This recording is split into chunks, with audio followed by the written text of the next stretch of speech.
everyone, I'm Mary Colette Rogers, Healthy Kitchen Companion, and I'm here today with Nicolette Miller. We're going to do a quick video that shows you how to make a healthy meal that's both delicious and easy.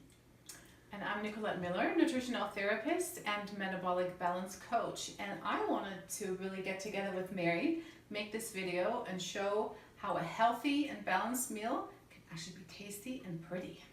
I know, and you mentioned something about like your clients and how they have a little bit of trouble like getting tunnel visioned, I think is the word you use. Tunnel vision, yes. Tell us about that. They get so focused on doing their metabolic balance plan right that they forget how to make meals tasty and yummy. And so that's why I thought it would be really nice to do this together so they stay inspired and they can, make these happy, healthy meals at home. That's right. And I'm all about fun and enjoyment at meal times. Because what I found is that fun things are things that we will do consistently and happily. That is true. And sometimes I feel like I see in the healthy eating field this kind of no pain, no gain mindset. Like you're not really a healthy eater unless you sacrifice and eat these awful foods. And nothing could be further from the truth. You know that you do this. We make meals from real, clean, whole foods. It is the best. It is absolutely the best, and it's the simplest, and we're going to show you today how to do some of that. Yeah, because I think a lot of people think that, to make my meals taste better, I have to put a lot of time and effort into it. Yes. And that's not true, because that is what we're going to see today. We're going to make a simple sauce, add some pizzazz to this chicken, and you're going to find out that doesn't take long at all. No, and Mary is really good at that, so that's what we want to show that's why we're here today. Yes, Okay, so let's get started. Let me start by giving you an overview of where we're going today. When we talk about cooking flavorful food, it really helps to have some good building blocks that you can put together and build that flavorful food. So today what I want to teach you about is cooking chicken breasts so that they're really flavorful, moist, and tender. Now you might be saying, Mary, really how hard is it to cook a chicken breast? You throw it in the pan, right? Cook it until it's safe to eat, and then you cook it a lot and it's okay. Well, you can certainly do it that way. But the fact is that what you'll probably end up with is chicken breasts that are dry and tough and taste a lot like shoe leather. And those are exactly the kind of meals that we were talking about that don't leave you feeling satisfied, that do leave you feeling like you're ready to stray from your healthy eating plan. So I want to teach you 3 things today. The first of those is how to cook that chicken breast so it does stay moist, tender, and succulent. And number 2, how to make a quick pan sauce, add some pizzazz, and find out how you can do that really quickly and easily. And then the third thing is, we don't want that chicken breast all alone on the plate. We're going to give it some company, which is this wonderful asparagus. So we'll show how to quickly cook that. And then I'm going to turn it over to Nicolette to show us a third piece of the healthy meal making equation that's really important. Yes. So we want our meals to be balanced, right? So they got to have some proteins, they're going to have some vegetables, and some other things we'll show you later. And the thing to really remember is to make your plate and your meal look pretty. So Mary's going to show us how to cook everything, and I'm going to show you how to put it together to make it look really pretty, because your smell, your taste, your appetite, just your overall sense of satisfaction is going to be really deeply addressed when all those senses come into play, and it's easy enough to do on one plate. So Mary, are we ready to get cooking? You bet, let's do. All right. So Nicolette, I'm going to go through a number of steps to show you how you can cook that chicken breast, keep it moist and tender. But I want to give you a motto so it makes sense of it and so that you can remember everything when you're doing this on your own. That motto is, no fat, no forgiveness. Now, what do I mean by that? Well, the reason we like chicken breasts if we're healthy eaters is because they don't have much fat, which is great from a healthy eating standpoint. But from a cooking standpoint, it makes it a little bit tricky because the fat is what gives it forgiveness. Yes. Think about cooking the chicken thighs. You wouldn't have any trouble if you overheated the pan or you cooked it a little bit too long. The fat in the chicken thigh would make it still come out okay. Do that to the chicken breast, and that's how you get shoe leather, right? Okay. So that's why all the tips that I'm going to give you are aimed at that end point. And there's 2 words to keep in mind. 1, slow, 2, gentle. Okay. So everything we do is going to be around All that. Okay? So step number 1, it starts with the pan. And the first thing you need to cook these chicken breasts properly is a heavy bottomed pan. You've probably seen that in a lot of recipes where they tell you to heat the oil and heavy bottomed pan. So I'm going to hand you 2 pans, and you can see that one's somewhat heavy, right? Okay.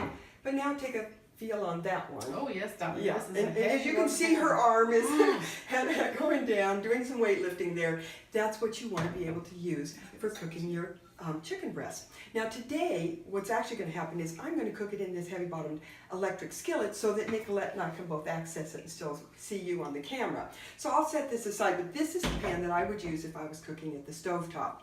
I'll set this here because we're going to use this pan later to cook that asparagus. Okay, now we have our pan in place. Next step is cutting. Do you want to turn the pan on so it's ready, or do you want to wait? That would be a good idea because a lot of times with the heavy bottom pans, they take a while to cook, to heat up. But in this instance, this one isn't quite as heavy and it'll heat up somewhat quick, and we don't want it to be too hot. Yes. So we're going to wait just a minute on that. I love all the little things that you know about cooking. Clearly, people Exactly. That's what we're all about. So what we're going to do is cut this chicken breast into what I call medallions. When we first started cooking breasts in our live classes, we would cook them the whole chicken breast. And yes, we'd pound them to make them an even thickness. But even at that, what was really hard is to get the center cooked before the edges were dry and overdone. So what we do now is we take and cut those into what I call our medallions. And these are pieces, maybe a ½ inch thick. You don't want to get too thin or they'll cook too quickly. You don't want them too thick or they won't cook all the way through. But you want them to kind of all be the same thickness. That's exactly what we're getting at, because then they're going to cook evenly. The end piece, I'm probably not going to cut that at all because it's pretty thin and it'll probably cook at about the same speed as these. So we've got our medallions cut, and by the way, I'm using a boning knife for this. And if you don't have one, your chef's knife will work just fine, so don't worry about that. So, Nicolette, now I'm going to go ahead and heat the pan up. All right. And the temperature we're looking at is low to medium low. No higher, because you asked me once about, we don't want to go above medium low because again, slow and gentle. So I'm going to put this on that medium low heat. And now while we're waiting for that to heat up, we need to season these chicken breasts with the salt and pepper. Yes. And do you want to go ahead and do that? I would love to. I'm going to put the salt on.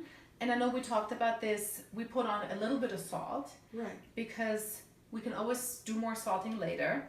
Because if you put too much salt on, then you have a really salty meal and you're going to have to drink a lot of water. And you can't take it out, can you? Can't. And we're going to add the sauce, which is going to add more salt. So sometimes using a little bit less salt is also something to get used to, and it's nice to develop your taste buds in that direction. It sure is, yeah.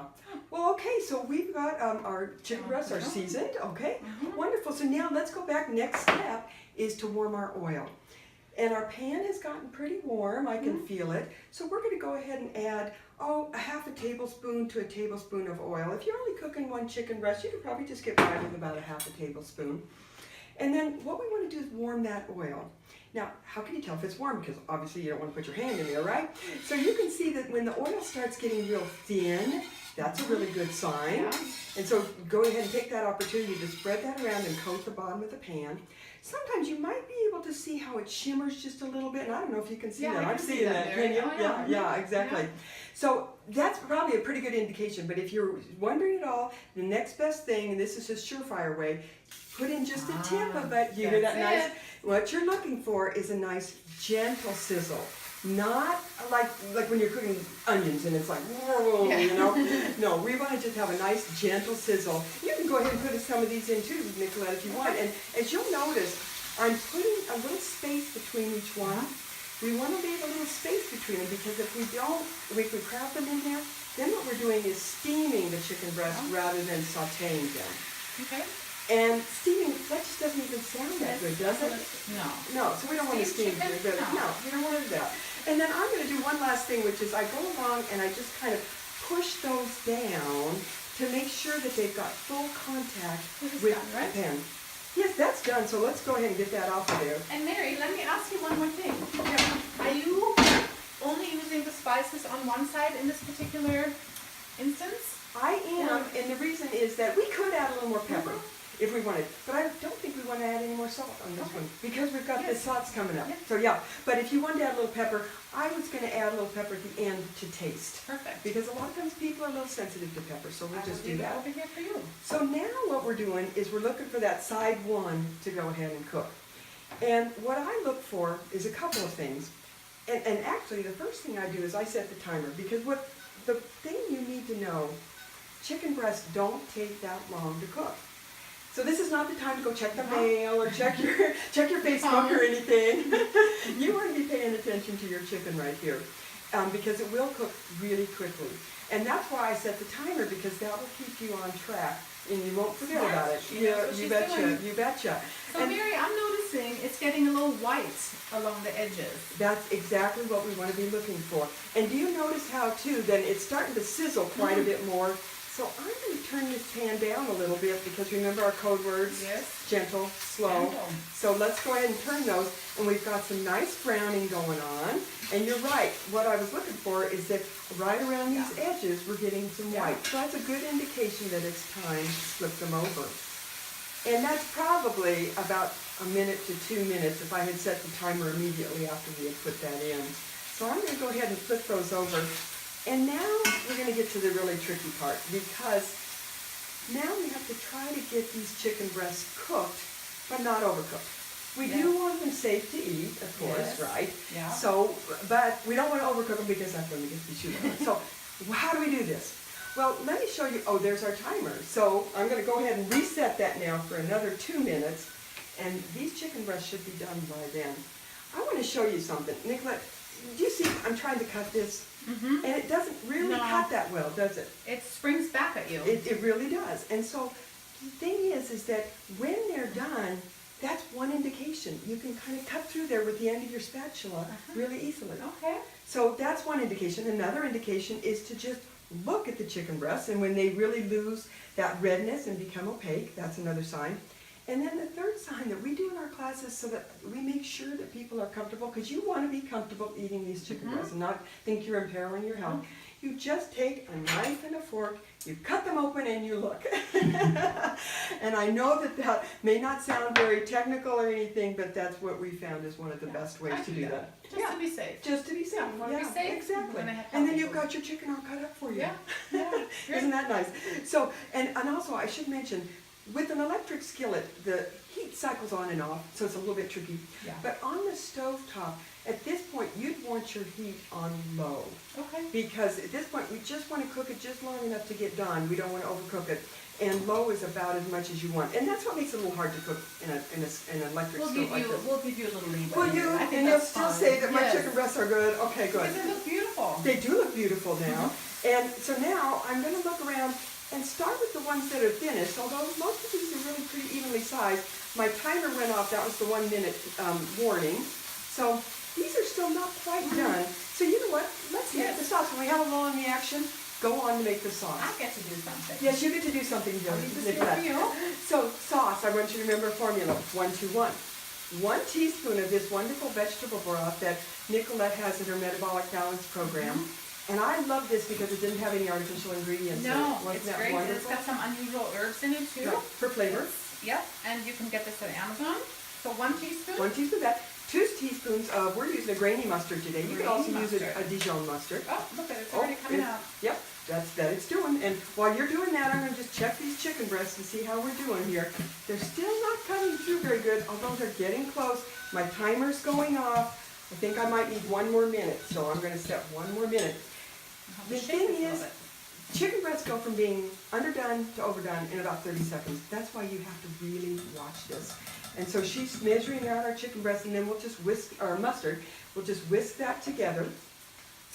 And then we'll add a cup of water. So 1, 2, 1. 1 chicken breast, or chicken broth, 2 mustard, 1 cup of water. And now listen, Is it if you water? don't have any of this wonderful chicken broth powder Yes. that Nicolette uses, you can also just use a store-bought chicken broth. That'll work just fine. Like something liquid Like that. like this. Like that, yeah. Yeah. That'll work just fine too. The nice thing is if you're making chicken, Mhm. to either use a chicken broth or to use a vegetable broth. Right, exactly. Yeah, beef would not be the No. best choice for No, this. I don't think so, No, no. not at all. So she's whisking that together so it's all smooth, and I'm checking our chicken breasts again, and now, did you see how easily my Yes. my And I spatula can went right see through? it's cooked all the way through. And you can And see it it's looks cooked really through. nice and juicy on the inside too. So do you want to bring over that plate, Nicolette, and we can start getting these out, because here's the other thing. As soon as they are done, get them out of the pan, because they'll continue cooking, and that's when they start getting overcooked. And the fact is that things cook a little bit more up, and there's my timer, so see, that's keeping me honest here. We'll go ahead and hit cancel now. Things continue to cook just a little bit more even once you get them out of the pan. Yeah. So that's why you really want to watch this. So and not go overboard. But now, Nicola, this is, well, this one, but I'm going to just show you how I do this in terms of, if you really want to double check, we just cut right into that. I use a fork and knife just like you're at the table. Yeah, Look at beautiful. that. And you see the moisture in Yeah, there I too. see it. I know. I want to eat it. Yes. Well, and actually, do you know what? Remember with the Metabolic Balance Program, and I think this is a great hint for anybody, is now, do you see that one? Do you see there's got just a hint Yeah, of pink? just a hint. So we're going to just hold off on that Yeah. one. But you I know, think that was our thickest piece anyway. yes, it was. And do you remember with the Metabolic Balance Programs, I think one of their hints, okay, was to have a couple bites of protein before you had the meal? Yes. And so, when you're looking at this luscious chicken, what do you want to do? Yes, you You can wanna take have your a couple couple bites of bites. protein. Because it'll help balance your blood sugar big time. And did you see just that Yes, fast? It just went. a few seconds. Yep, Like you okay. said it. So now at this point, you're going to see in the bottom of this pan how it's got what we call just this wonderful bits and pieces. This is a lot of flavor down here, and the olive oil that didn't get absorbed by the chicken breast. We don't want to waste that because when we're talking about flavorful food, this is flavor. And fat makes all your food really nice and flavorful. Right. You don't want to avoid fat. You You, don't wanna actually avoid want to fat. have it in your meal. So I now, like the brown stuff in there. It's yes, really and so now what we're going to do is we're going to take that sauce that you've mixed up, and if you can just gently pour it in there. So this is kind of a glaze down Is there at your- the bottom of the pan. Pan still. It is. What's the temperature on the pan?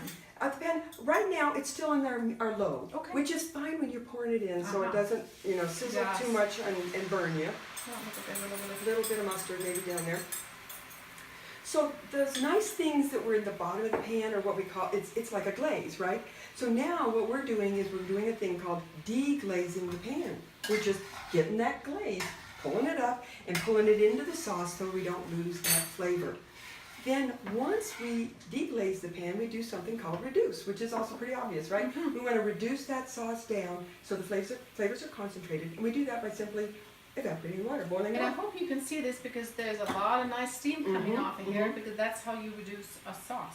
And you asked about temperature, so this is when I'm going to go ahead and turn it up. So Okay. it'll actually go faster. We want to get it done before that chicken goes And up. I'm going to start cutting the tomatoes. Well, good. huh? And then what I'm going to do is go over here to our asparagus. You're such And a multitasker, my I dear. am a You've got this. multitasker, absolutely. Oh, except let me see if I can get my stove to work without ticking. Okay, and for this I'm just using a pan that's not real heavy bottom, but it heats up a little faster and it will do just fine for our asparagus. And again, just like we did for the chicken breast, I'm putting in a little bit of olive oil. I'm cooking about a half a pound of asparagus or a little bit less. So again, probably only need about a half a tablespoon of olive oil. And you can see that that's barely going around the bottom of the Yeah. pan, so that's not hot enough Yeah, yet. no. So we'll go ahead and just wait on that and let that heat up just a little bit. And there's our tomatoes. Yeah. Do you want to start talking at all about plating this and this whole idea Yeah. of plating? I mean, I like the way Mary has arranged the chicken on I did here. a good job? Yes, you did a good job. Thank of you. course you do. Love your plates too. It's very pretty. So I'm just going to add the tomatoes here. Good. And, just to give it a little more color and just to honor that our eyes.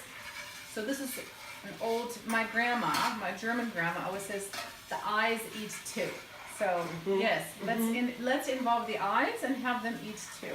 So I actually take different color tomatoes. I got orange, red, and then this multicolor with a little bit of green in there. And you can imagine with the asparagus, it's really going to And then we're going to Finish it top it off. off with a little sprinkle of something, right? Exactly. Yeah. And one of the things I think about is that, we all like to go out to eat. And I think half of the reason we do is because they do take time to do this. Yes. And also, it looks beautiful, and we Yeah. take the time and we admire it, and we get more satisfied by those Yes. meals. And then if, when you have the smell of the chicken, so the tomatoes don't smell quite so much, but with the sauce over it and then And the the asparagus, asparagus, you're sitting in front of this Yep. Mm-hmm. plate, Yeah, you're going to be you're excited. breathing in all the yummy scents and smells. And now my sauce, you can Yeah. see, that's reduced down, hasn't it? And I So love the smell of this, by the way. I love it, yeah. Mustard, I love that Yes. mustard. So we'll turn that off, and we'll have that ready to put over the end. And now, can you see I've got this, Yes, this olive oil is really ready. moving around, so it's ready. So let's put these in, and asparagus does not take long to cook. And so you can hear it. Now, do you see the difference between, we Yeah. wanted this gentle sizzle with this, and this can handle a little more heat. Uh-huh. And I think we could put a little bit of salt and pepper on the asparagus as well. Okay. So is this the pepper? Yeah. Yeah. That's the pink. Okay. So we'll do that. And then this is always something to taste. taste. While that asparagus cooks, Nicolette, would you like to taste our sauce? Because we put in 2 teaspoons of the mustard. The fact is, I love mustard, so I put in 4 for this. That's how much I love I was mustard. thinking to put in more when you said 2. Yeah, exactly. So, but good. it's a matter of taste, and the mustard is really easy to add, just like salt is. So don't add it all at the beginning. Taste it, see how you like it. And remember, it's going to be over chicken breasts, which don't have a tremendous amount of flavor, so you might want a little more. What do you Actually, think? I like this. You like the way I really think this is really good. Yeah, I'm glad we didn't add more. Because it's not overpowering. Right. And it still brings out the flavor of the herbs of the broth. That's right, right. Excellent. And you know what? Speaking of the herbs, I think you're going to be adding some parsley on top of here, right? So, okay. Well, now, you might have noticed that this asparagus is really tiny, so it is not going to take long to cook at all. In fact, I think it's about ready right now. So, Nicolette, do you mind if I have you be our tasting guinea pig one more time? You know what? Do you want to just put it on? I can taste it. Okay. Fine. Okay. And I think the important thing is that taste it and make sure it's done for you. Now, like Nicolette, she likes crunchier things, which would go nicely with this meal. I like things cooked a little more. So that is a matter of personal taste. So let's go ahead and turn that down, and we'll go ahead and put this asparagus. Oh, look, this is going to be lovely. Isn't that going to be something? Oh, we lost one. There we go. There we go. So the one thing, Mary, that we haven't really touched on, this might be a good time. I brought some of my favorite spice mixes from home. So if people want to get a little bit beyond the salt and pepper, you can go to your spice shop or in your grocery store and get some fun spice mixes to sprinkle over. Because for instance, the tomatoes don't have anything on there, right? We can put a little olive oil in there. I like this little Greek style. And the thing to look for is that it doesn't have any MSG in it or sugar. So it's okay to put a little on yes, there? do that. And the other thing I've been noticing is that some of the spice mixes have quite a bit of salt in them. I know, and so some of mine taste do them. a little bit, but taste Yeah, them. just taste them. A little bit of salt is not a problem, but you just want to make sure you don't add a lot more. Absolutely. Too. So, well, Nicolette, look at this. Great. Are we ready for the sauce? We're ready for the sauce. Okay, so I'm going to go ahead And I put the see if I can scrape that out there and get this out. And I would use a rubber spatula that can, get more of this sauce out because you don't want to lose any of this. This is such great flavor. But look at that. Isn't that wonderful? I mean, would you be satisfied eating something like that? This looks like a meal for a king or a queen. I'll be happy if that was in front of me. All right. So I'm just going to sprinkle the last little bit there. Parsley on here. And I like a lot of parsley, but everybody to their own taste. There's more. Exactly right. Exactly right. And then I think you're talking about finishing this off with a little nutritional balance as well. Some of you might wonder, there's no starches with this. That's right. For the metabolic balance people, everybody else can do whatever they like. We'll talk about Maybe wild rice brown or basmati quinoa. rice. Yep. I mean, this looks like a good meal. I would not need any more than this. But here's some rye vita bread. It's like little rye crackers. It's really healthy. And those are 100% whole grain, right? Yes. Which is an important thing. Exactly.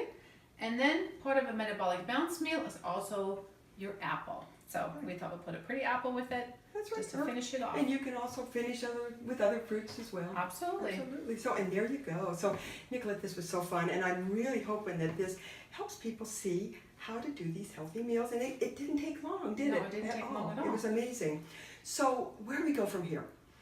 And what I want to leave our audience members with is the idea of empowerment. Because we want you to stay motivated and inspired to be able to do this day in and day out, right? Because it doesn't help to do this just once a month, right? We want to do this every day. And so my mission is to empower people with the skills, the cooking skills, the kitchen know-how, inspiration, motivation, so that you can do this every day. Right now, so many of us are disempowered. And my mission is to help you become empowered so that then you can take control over your health. And we know that eating like this can have a huge positive impact on your health. And wouldn't it be nice to take a little bit of control over your health? Isn't that wonderful? Absolutely. So I want to invite, and actually even strongly encourage you to go down below this video and sign up for my e-newsletter. And that's going to keep you posted on all the classes we do, both live and online, in case you're not in our area. We have lots of free webinars, podcasts, lots of articles to help keep you going. And I also want you to sign up because then I can give you this free gift called It's a card about the 5 ways to take the boring out of broccoli. And what this does is it shares a few things that you can put in your pantry, and then here's 5 ideas to mix and match those easily. You've got exciting broccoli, or Excellent. exciting asparagus, or exciting zucchini, or you can put these on your chicken breast now that you know how to cook them. So please do sign up, and I want to get this to you. Wonderful. Thank you, Mary. Great, you bet, Nicolette. I think this was a lot of fun. I want to thank our audience. Yes, thank you. And until next time, happy and healthy meal making. Mhm.